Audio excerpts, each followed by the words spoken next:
ये देखो आपका नेक्स्ट टॉपिक यहाँ से शुरू होता है।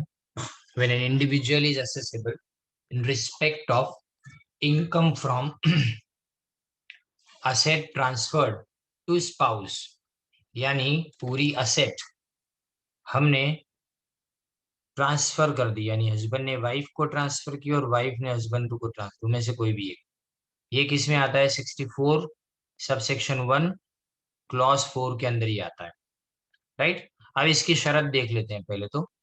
First of all, tax payer जो है वो इंडिविजुअल होना चाहिए। दूसरा लिखा है कि ही और she has transferred an asset. पर कौन सी असेट? हाउस प्रॉपर्टी नहीं, घर नहीं। किसकी बात कर रहे हैं? घर के सिवा कोई भी दूसरी असेट। और द असेट किसको ट्रांसफर की होनी चाहिए? अपने स्पाउस को, यानी जीवन साथी को। एंड द ट्रांसफर में भी डायरेक्ट और इनडायरेक्ट, जैसे कि वाइफ को डायरेक्टली ट्रांसफर ना करे लेकिन बच्चे के नाम से ट्रांसफर करके उसको दे, ऐसा जिसमें नॉमिनी का नाम किसका हो? वाइफ का हो। इस तरह से डायरेक्ट या तो इनडायरेक्ट ट्रांसफर करो। फिर the asset is transfer otherwise than for adequate consideration. 5 lakh की चीज को 1 लाख में दे दिया, 10 लाख की चीज को 2 लाख में दे दिया, और in connection with an agreement to live apart. और वो भी किस लिए? अलग रहने के लिए। दोनों को अलग रहने के लिए एसेट को ट्रांसफर किया गया। तो द एसेट में be held by transfer your spouse in the same form और इन द डिफरेंट फॉर्म। यानी मतलब आप जैसे कि समझो कि हस्बैंड ने अपनी वाइफ को कार दी, लेकिन कार का वो कलर चेंज करवा देती है या तो उसमें रिपेयरिंग करवा देती है, तो सेम फॉर्म या तो दूसरे फॉर्म के अंदर अगर सामने वाला उसको यूज करे तो भी कोई फर्क नहीं पड़ता है। तो अब सवाल कि इससे होता क्या है, राइट। तो पहले तो इंडिविजुअल होना चाहिए, यानी दूसरा कोई पर्सन नहीं चलेगा इंडिविजुअल के सिवा। हाउस प्रॉपर्टी के अलावा दूसरी कोई प्रॉपर्टी ट्रांसफर होनी चाहिए। ट्रांसफर सिर्फ स्पाउस को होना चाहिए। ट्रांसफर डायरेक्ट भी हो सकता है, इनडायरेक्ट भी हो सकता है। और एडिक्वेट कंसिडरेशन नहीं, सॉरी एक चीज में मैं गलती कर दिया है मैंने। ये जो बी बोला ना इसके अंदर एडिक्वेट कंसिडरेशन मतलब 5 लाख की चीज को 1 लाख में बेचा, तो। और दूसरा in connection with an agreement to live apart, यानी वो नहीं होना चाहिए, अलग रहने के लिए नहीं। यानी डिवोर्स हो गया, या तो डिवोर्स के पहले की बात करें, डिवोर्स हो जाए तो हस्बैंड वाइफ का रिलेशन खत्म हो जाता है समझो। लेकिन डिवोर्स के पहले अलग अलग रहने के लिए अगर एक दूसरे को असेट ट्रांसफर करते तो वो इसमें नहीं आएगा, समझे। इसमें नहीं आएगा। In connection with an agreement to live apart लिखा है ना, उसमें नहीं आएगा। याद रखिएगा ये चीज को, ओके। और उसको सेम फॉर्म में यूज करे या अलग फॉर्म में यूज करे, इससे कोई फर्क पड़ता नहीं है। अब इसका मतलब क्या, तो अपने देखें इससे क्या होता है। तो in the if the above conditions are satisfied, any income from such asset shall be deemed to be the income of tax payer who has transferred the asset.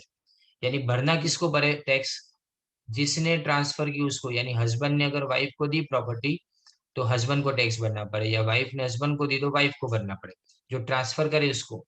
And the income from asset transfer must be calculated in the same way as it would be if the asset has not been transferred। मतलब इसमें वही चीज normally, इसका कोई मतलब नहीं है, अपने लिए कोई मतलब नहीं है, इसको अपने देखते भी नहीं है। देखो कंडीशन वन में क्या था? असेट इंडिविजुअल, दूसरा हाउस प्रॉपर्टी के अलावा, तीसरा रिलेशन कैसा होना चाहिए? हस्बैंड एंड वाइफ का होना चाहिए। अब फॉर इंस्टेंस यहाँ पे एक एग्जांपल दिया गया, mister X transfers 1000 debentures of IFCI without adequate consideration. तो पहली शर्त तुम्हारे सामने है, कौन सी शर्त लिखा है? देखो, without adequate consideration, right. Without adequate consideration. और to his would be wife. अब ये क्या है? वुड बी वाइफ यानी अभी शादी नहीं हुई। वुड बी वाइफ का मतलब अभी शादी नहीं हुई है। Interest income from these debentures will not be taxable. ये मिस्टर एक्स को नहीं भरना है, अब मिस वाई है ना, उसी को भरना पड़े, क्योंकि अभी जब ट्रांसफर किया तब मैरिज नहीं हुआ था ना। तो इवन मैरिज भी हो जाए ना, उसके बाद भी ट्रांसफर की डेट देखी जाती है कि ट्रांसफर कब किया। ट्रांसफर अगर मैरिज से पहले किया है ना, तो जब तक जिंदा रहेगी ना मिस वाई, उसी को टैक्स भरना पड़ेगा, मिस्टर एक्स को टैक्स भरना ही नहीं है। बराबर से समझो कि यहाँ पे मिस्टर एक्स मिस वाई को ट्रांसफर कर रहा है, डिबेंचर ट्रांसफर कर रहा है, जिसका इंटरेस्ट मिस वाई को मिलेगा, राइट। अब मिस्टर एक्स को इसके ऊपर टैक्स कब भरने का आता, अगर मिस वाई उसकी वाइफ होती, लेकिन वाइफ नहीं है, अभी शादी ही नहीं हुई है। तो अगर शादी ना हुई हो और एडिक्वेट कंसिडरेशन से नहीं दिया, उसने कम पैसे में दे दिया है, तो यहाँ पे ट्रांसफर की डेट देखी जाती है कि ट्रांसफर की डेट अगर शादी के पहले की है, तो जब तक ये डिबेंचर उसके पास रहेंगे मिस वाई के पास, तब तक उसी को टैक्स भरना पड़ेगा। फिर ऐसा नहीं देखना है कि शादी हो गई तो अब वापस मिस्टर एक्स भरेगा, ना, ऐसा नहीं होता है। सिमिलरली इफ देखो, दूसरी बात इसके अंदर,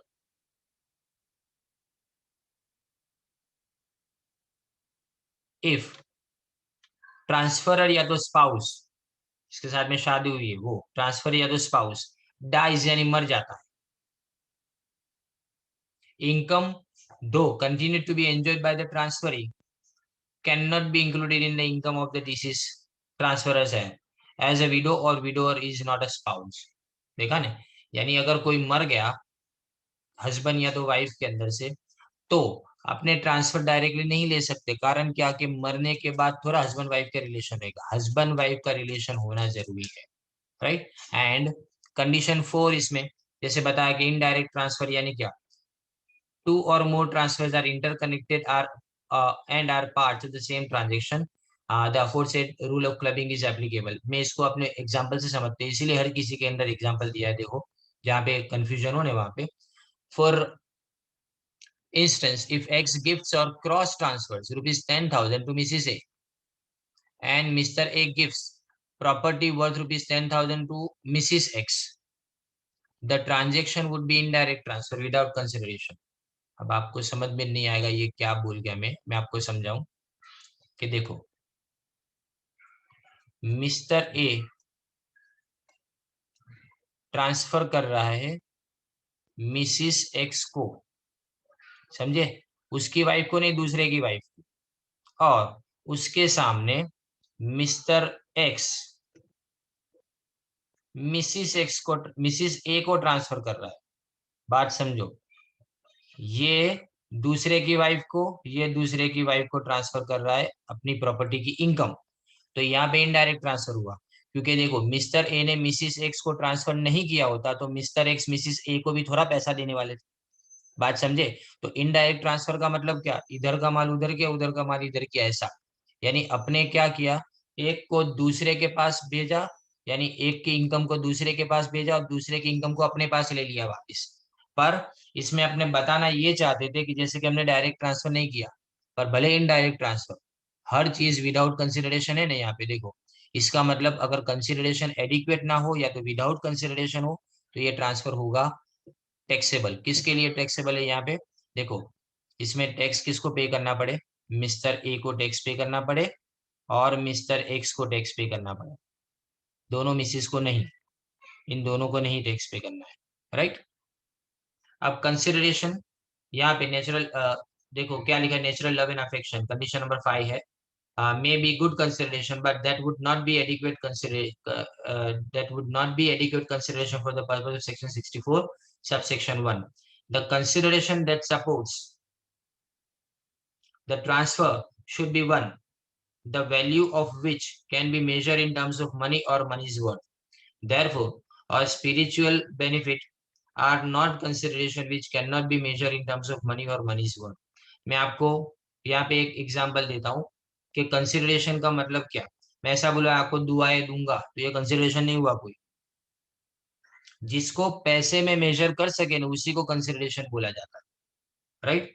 तो if consideration is payable in part, only the part of income referable to transfer for inadequate consideration is assessable in the hands of transferor. ये अपने काम का नहीं होगा, ये जाने देते अपने, जो अपने लिए जरूरी है ने और जो अपने आगे पढ़ाई में लगेगा काम, उसी को अपने देखेंगे।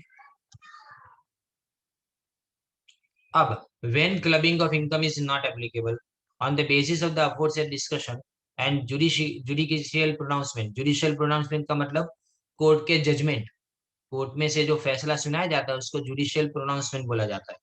Section 64 sub section 1 close 4 is not applicable. कब, कहाँ कहाँ पे एप्लीकेबल नहीं है, तो एक के बाद एक मैं टिक करता जाता हूँ बोलते बोलते, देखो अगर बिफोर मैरिज ट्रांसफर किया गया तो नॉट एप्लीकेबल। अगर एडिक्वेट यानी पूरा पैसा लेके ट्रांसफर किया गया तो नॉट एप्लीकेबल। और ट्रांसफर इसलिए किया गया कि दोनों अलग अलग रहना चाहते हैं इसलिए, तो वो भी not applicable. On the date of accrual of income transfer is not spouse, जब शादी हुई ही नहीं थी तब ट्रांसफर किया तो भी not applicable. And property is acquired by the spouse out of pin money. Pin money का मतलब क्या? पिन मनी का मतलब हस्बैंड वाइफ को जो पैसे देता है ना रोज के खर्चे के, उसको पिन मनी बोला जाता है, यूजुअल हाउस होल्ड। अब उसमें से अगर वो खरीदती है तो नहीं, उसमें से अगर वाइफ कोई चीज खरीदेगी तो इसको ये क्लोज ये सेक्शन के अंदर अपने इंक्लूड नहीं करेंगे। याद रखना, पिन मनी से अगर कोई भी खरीदा जाए तो पता है पिन मनी के पीछे भी एक अच्छी खासी एक हिस्ट्री है। पिन पहले बहुत महंगी आती थी, मैंने शायद आपको समझाया था आई थिंक डायरेक्ट टैक्स के वक्त, कि पिन पहले बहुत महंगी आती थी। सेफ्टी पिन आती है ना, वो बहुत महंगी आती थी पहले, उसको बनाने के लिए बहुत ताकत लगती थी, बहुत मेहनत लगती थी। तो इसलिए जो पैसे दिए जाते थे सेफ्टी पिन पिन्स के लिए, तो वो पैसे का कंट्रीब्यूशन इतना ज्यादा हो जाता था, इतने ज्यादा पैसे खर्च करने पड़ते थे कि उसके पैसे का नाम पड़ गया कि पिन मनी। और आज अपने देखते हैं आज पिन कितनी सस्ती होती है ऐसा।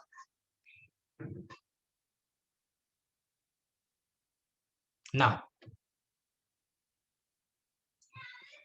when an individual is accessible in respect of income from asset transfer to son's wife, बेटे की बीवी को असेट ट्रांसफर, सब में ट्रांसफर ऑफ असेट से कॉमन चीज सब में ढूंढ लो पहले कि सब में ट्रांसफर ऑफ असेट से हम असेट को ट्रांसफर कर रहे हैं, इनकम दूसरे को मिल रही है, लेकिन फिर भी टैक्सेबल किसके हैंड में, ये देखना है अपने को।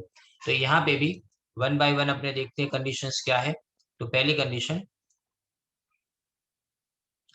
पहली बात तो इंडिविजुअल होना चाहिए, ट्रांसफर हुई एसेट आफ्टर May 31, 1973, फिर the asset is transfer to his or her sons wife, बेटे की बीवी को ट्रांसफर किया जाए। ट्रांसफर डायरेक्ट भी हो सकता है, इनडायरेक्ट भी हो सकता है।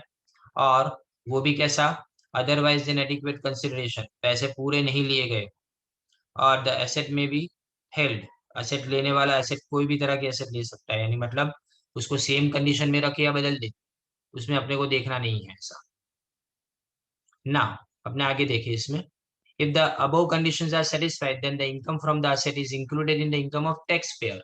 यानी मतलब ससुर के इनकम के अंदर या तो सास की इनकम के अंदर इंक्लूड कर दी जाएगी अपने लैंग्वेज में बोले तो।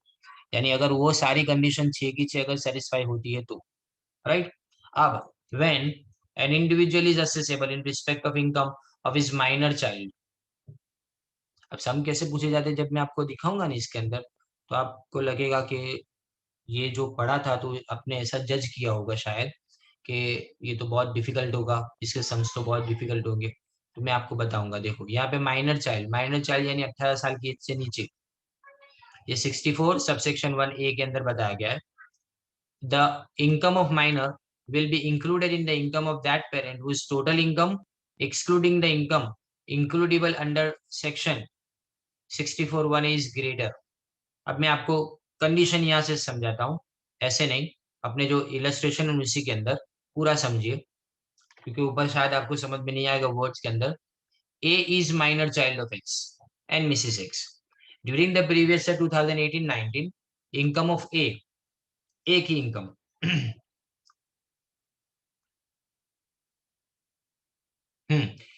2500 है, right. This is the first income of A during his life time. A को मिलने वाली है पहली इनकम। During the previous year 2018-19, income of X is greater than that of Mrs X. X की इनकम यानी हस्बैंड की इनकम वाइफ की इनकम से ज्यादा है। तो यहाँ पे consequently income of A will be included in the income of X for the previous year 2018-19। यानी हस्बैंड और वाइफ, बताऊं आपको लिख के, सोचो, एक मिस्टर एक्स है हस्बैंड, मिसिस एक्स वाइफ, और ए उन दोनों का बेटा, माइनर चाइल्ड है, राइट, ये माइनर है। अब समझना ये है कि अगर इसकी जो भी इनकम है ना, ए की जो भी इनकम, वो किसके अंदर जाएगी, मिस्टर एक्स के अंदर जाएगी कि मिसिस एक्स के अंदर जाएगी, वो किस पे डिपेंड करता है? इन दोनों में से ज्यादा इनकम किसकी है ना, उसके ऊपर डिपेंड करता है। अगर एक्स की मिस्टर एक्स की इनकम ज्यादा है तो उसमें एक ही इनकम डाल देंगे, और मिसिस एक्स की इनकम अगर ज्यादा है तो उसमें एक ही इनकम अपने डाल देंगे। राइट? याद क्या रखना है, जिसकी इनकम ज्यादा उसके अंदर माइनर की इनकम इंक्लूड हो जाएगी, बस इतना याद रखना एक लाइन में अगर बोलूँ तो। अब देखो इसको आगे देखते हैं। यहाँ पे और चीज एक लिखी गई है,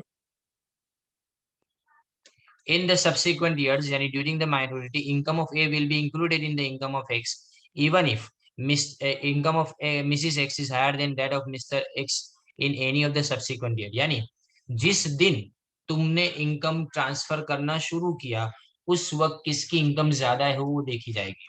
यानी 2018-19 में अगर मिस्टर एक्स की इनकम ज्यादा है तो 2018-19 से जब तक ये इनकम ट्रांसफर होती रहेगी तब तक मिस्टर एक्स के अंदर जब अपने इंक्लूड करना है। फिर चाहे 2020-21 के अंदर मिसिस एक्स की इनकम मिस्टर एक्स की इनकम से बढ़ भी जाए ने, तो भी मिस्टर एक्स की इनकम के अंदर अपने को एक ही इनकम इंक्लूड करनी है। समझ में आई बात मैं क्या बोल रहा हूँ? कि अगर एक बार पहले साल जिसकी इनकम में इंक्लूड हुआ ने, बाद के जितने भी साल होंगे सिर्फ उसी की इनकम के अंदर अपने इंक्लूड करना है। फिर बाद में अपने ये नहीं देखेंगे कि किसकी इनकम बढ़ जाती है किसकी इनकम कम हो जाती है, ये सब बाद में देखने की जरूरत नहीं है। राइट?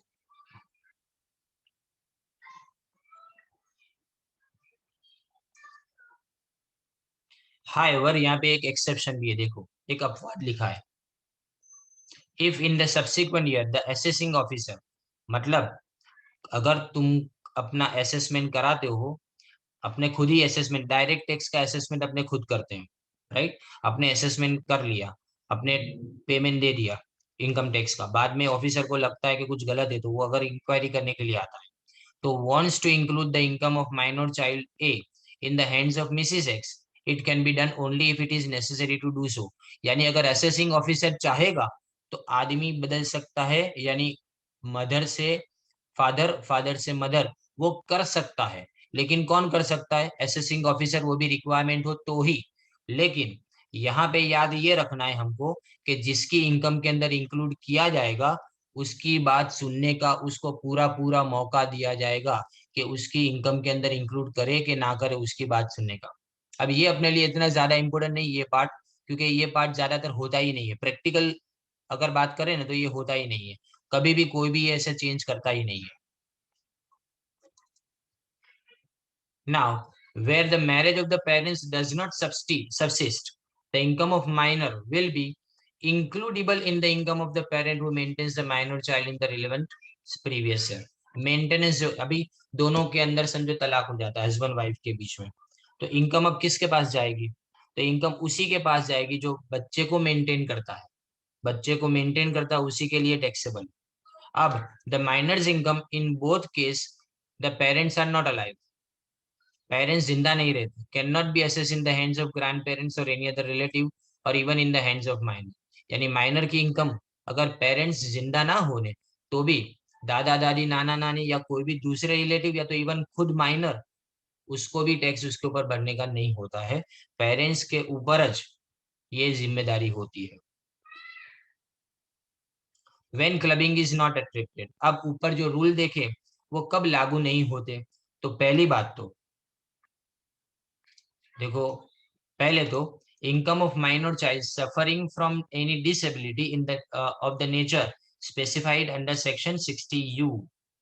ये 60U लास्ट यूनिट में था। 60U में क्या होता है कि अगर मैं टैक्स पेयर हूँ और मेरे घर में कोई एक मेरे ऊपर डिपेंडेंट कोई एक ऐसा इंसान है, या मेरे मदर फादर मेरे बच्चे ऐसे कुछ है, वाइफ इवन, तो उनको कोई डिसेबिलिटी है, और वो डिसेबिलिटी अगर हो ना तो डिसेबिलिटी के अंदर मुझे 75,000 और 1.25 लाख का डायरेक्ट डिडक्शन मिल जाता है। 75,000 और 1,25,000 का। 75,000 का तब कि जब डिसेबिलिटी 80% से कम हो, 80% से कम हो, और 1,25,000 तब जब अगर डिसेबिलिटी 1,25,000 सॉरी 80% से ज्यादा हो। तो मैं आपको बताऊं कि इसका मतलब क्या, डिसेबिलिटी का मतलब यानी पैर टूटा हुआ होना, सुन ना सकना, देख ना सकना, बोल ना पाना, ये सब चीजें डिसेबिलिटी के अंदर आती है, राइट, जिसमें काम करने के ऊपर फर्क पड़ता हो, वैसी सारी डिसेबिलिटी। तो अगर माइनर चाइल्ड किसी डिसेबिलिटी से सफर करता है, यानी उसको कोई परेशानी है, ऐसी ऐसी कोई उसको बीमारी है, तो उस वक्त यहाँ पे ये सेक्शन एप्लीकेबल नहीं होता है। दूसरा, इनकम ऑफ माइनर चाइल्ड, बच्चा अगर कोई जगह पे मेहनत मजदूरी करके खुद इनकम कमा के लेके आता है, पेरेंट्स उसको नहीं देते, बच्चा खुद इनकम अपनी कमा के लाता है, तो भी ये यहाँ पे इंक्लूड नहीं किया जाएगा। And income of minor child on account of any activity involving application of skill, जैसे पहले कौन बनेगा करोड़पति जूनियर आता था, तो जूनियर में कोई 12 साल का बच्चा 1 करोड़ रुपए जीत जाता है, तो ये माइनर की इनकम गिनी जाएगी इसके अंदर, यानी किसी पेरेंट्स के साथ में उसको क्लब नहीं किया जाएगा, राइट, यानी अपनी खुद की ताकत से, जैसे चेस की टूर्नामेंट के अंदर वो जीत गया, क्रिकेट के अंदर वो जीत के आया पैसे, तो वो खुद की इनकम गिनी जाएगी, उसमें पेरेंट्स की इनकम के अंदर उसको क्लब करने की जरूरत नहीं है। समझे, तीन चीजें, एक तो डिसेबिलिटी, दूसरा खुद काम करके फिजिकल वर्क करके उसने कमाया है, और तीसरा अपना मेंटल एबिलिटी को यूज करके उसने पैसा कमाया है, right. Now exemption, in case the income of an individual includes, ये एग्जेम्पशन अपने ऑलरेडी जानते हैं, 1500, पूरे साल का 1500, यानी 1500 से या तो इससे कम है, 1500 या तो इससे कम है, तो किसी के अंदर इंक्लूड करने की जरूरत नहीं, वो एग्जेम्प्टेड है। ये इनकम पूरी क्या है, अपने लिए एग्जेम्प्टेड है, इसको इंक्लूड करने की किसी में भी जरूरत नहीं है। अब अपने एग्जाम्पल्स, इन सबको समझने हैं, ध्यान देना, एक एक चीज अलग अलग करके बताई गई है। Mister x is the owner of a residential house which is given on rental basis to Mr. Y for rupees 10,000 per month for financial year 2018-19। Mister X Y को ये बोलता है कि मुझे भाड़ा मत देना, भाड़ा किसको देना, मिस्टर जेड को देना है। तो आपको पूछा गया है कि कौन क्लबिंग प्रोविजन एप्लीकेबल है कि नहीं है, ये पूछा गया है आपको। तो देखो यहाँ पे जवाब लिखा है, याद रखना जितने भी आंसर्स होंगे ना, वो आंसर ज्यादातर को थियरी वाले होंगे, कैलकुलेशन तो एक लाइन का करने का होगा। As an above case all the conditions यहाँ पे सेटिस्फाइड होती है, तो यहाँ पे क्लबिंग प्रोविजन एप्लीकेबल है। तो यहाँ पे टैक्स कौन भरेगा, टैक्स जेड नहीं भरेगा, रेंट जेड को मिल रहा है। बात समझ लो बराबर से, कि मिस्टर एक्स जो है प्रॉपर्टी उसकी है, वो ट्रांसफर नहीं करते, प्रॉपर्टी मिस्टर एक्स की है, राइट। मिस्टर जेड जो है ना, वो उसके बेनिफिशियर है, यानी बेनिफिट किसको मिल रहा है, मिस्टर जेड को मिल रहा है। पर यहाँ पे टैक्स कौन पे करेगा, मिस्टर एक्स पे करेगा, मिस्टर जेड नहीं, राइट। तो रेंटल इनकम किसके अंदर ऐड हो जाएगी, ऑटोमेटिकली मिस्टर एक्स के अंदर ऐड हो जाएगी। 1,20,000, 10,000 रुपये एक महीने का है ना, इसलिए 1,20,000। अब देखो दूसरा, mister X owns 14% debentures of ₹100 each, amount कितना, 1,00,000। तो इसके ऊपर इंटरेस्ट कितना आएगा उसको, 14,000 इंटरेस्ट आएगा, वो नीचे लिखा हुआ है। And he transfers his interest income to mister Y without transferring ownership of debenture, debenture transfer नहीं करता, खाली इंटरेस्ट ट्रांसफर करता है। तो क्या ये सेटिस्फाई करता है, तो यस इंडीड ये भी सेटिस्फाई करता है। यहाँ पे भी असेट ट्रांसफर भले नहीं हुई, इनकम तो ट्रांसफर हो रही है, तो आप मालिक तो खुद ही हो, अभी भी मालिक कौन है इस प्रॉपर्टी का, यानी इस डिबेंचर का, मिस्टर एक्स है। तो मिस्टर एक्स को जिसकी इसके ऊपर का टैक्स भरना पड़ेगा, किसको नहीं भरना है, मिस्टर वाई को नहीं भरना है, राइट। वही चीजें जो मैं आगे समझा चुका हूँ, वो प्रैक्टिकली आपको यहाँ पे बताई गई है।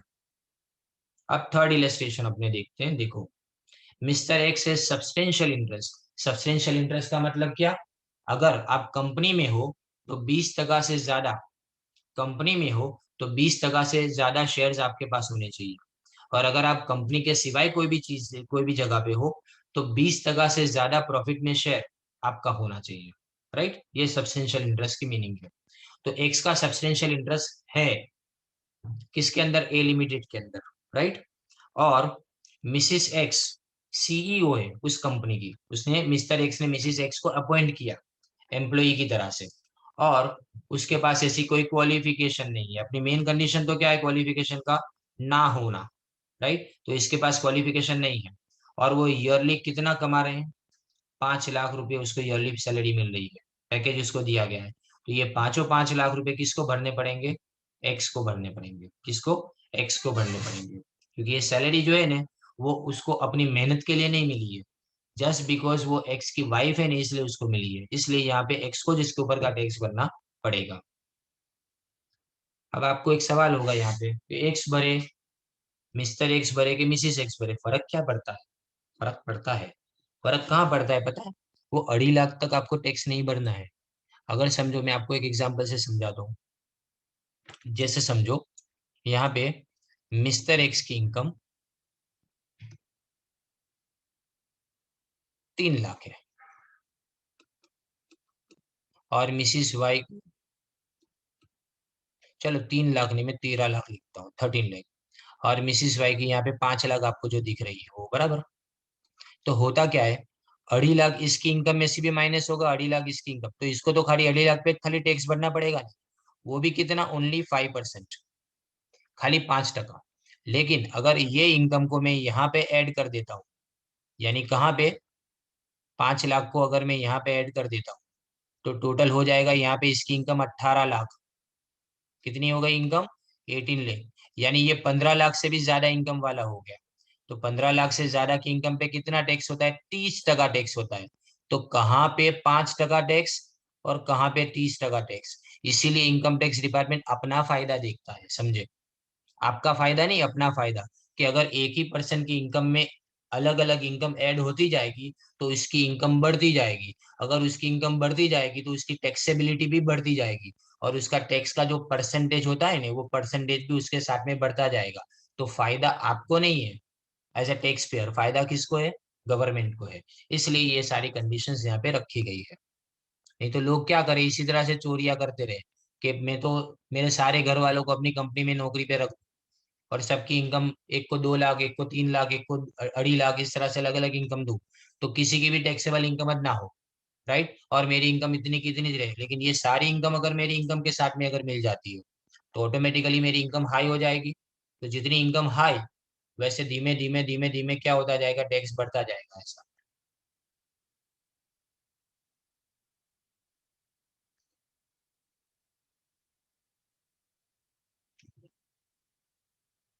नाउ फोर्थ देखो, in each of the following cases decide taxability. ध्यान देना, मिस्टर एक्स होल्ड्स 12% शेयर। यहाँ तो 12% अपने अटक जाने का, क्योंकि मिनिमम शेयर कितना होना चाहिए, 20% का होना चाहिए। तो अगर 12% शेयर है तो चाहे उसकी वाइफ को कुछ आता है कि नहीं आता, वो सब नहीं देखने का, यहाँ पे क्लब कर ही नहीं सकते तुम।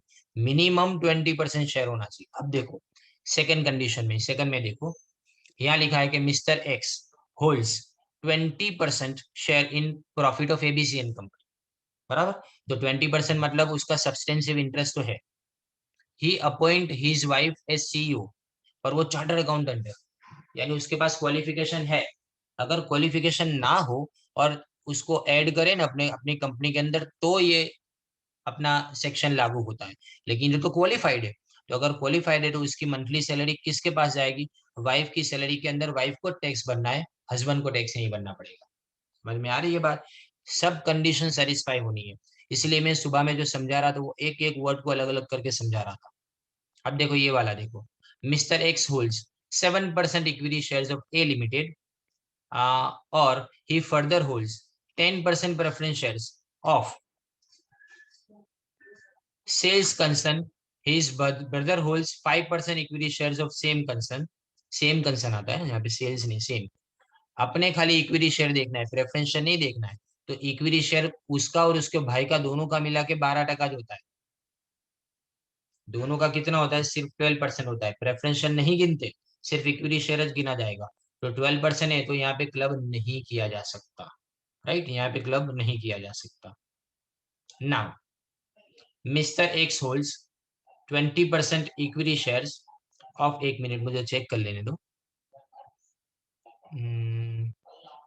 Okay done. बड़ा सम होता तो मैं नहीं करा था अभी, देखो अभी पूरा आपके सामने। Mister X holds 20% equity shares of Y limited, mrs X holds 25% equity share of Y limited. यानी दोनों हस्बैंड और वाइफ वाला, याद है मैंने सुबह में करा था, हस्बैंड का भी शेयर हो वाइफ का भी शेयर हो, राइट। अब यहाँ लिखा गया है कि दोनों का ही सब्सटेंशियल शेयर्स है, and both of them are appointed in Y limited without technical and professional knowledge. यानी हस्बैंड ने वाइफ को अपॉइंट किया, वाइफ ने हस्बैंड को अपॉइंट किया। एंड ड्रॉइंग, दोनों की सैलरी कितनी है, 20,000 और 50,000 पर मंथ सैलरी।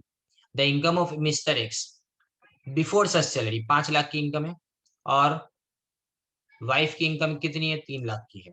तो 5 लाख और 3 लाख, मैंने सुबह क्या बताया था, इन दोनों में से जिसकी ज्यादा इनकम हो ना उसके अंदर सारी इनकम आ जाएगी, उसके अंदर सारी इनकम। यानी यहाँ पे जो 20,000 सैलरी कमा रहा है मिस्टर एक्स, तो उसकी 1 साल की सैलरी 2,40,000 हो जाएगी।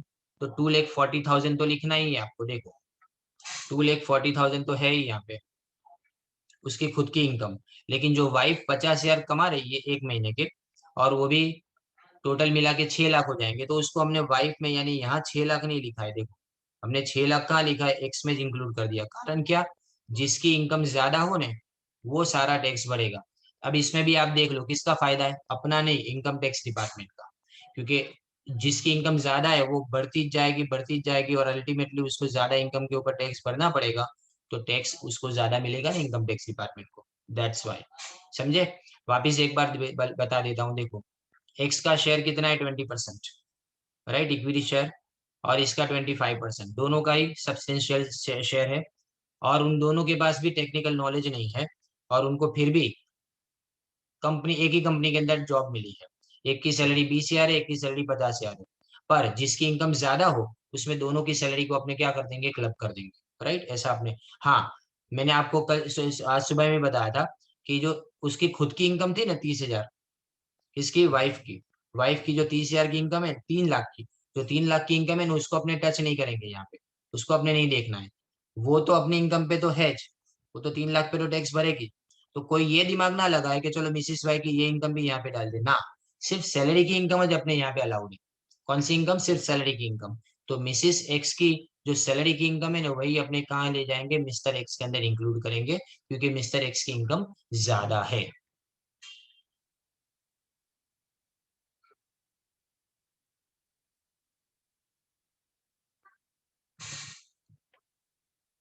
ओके,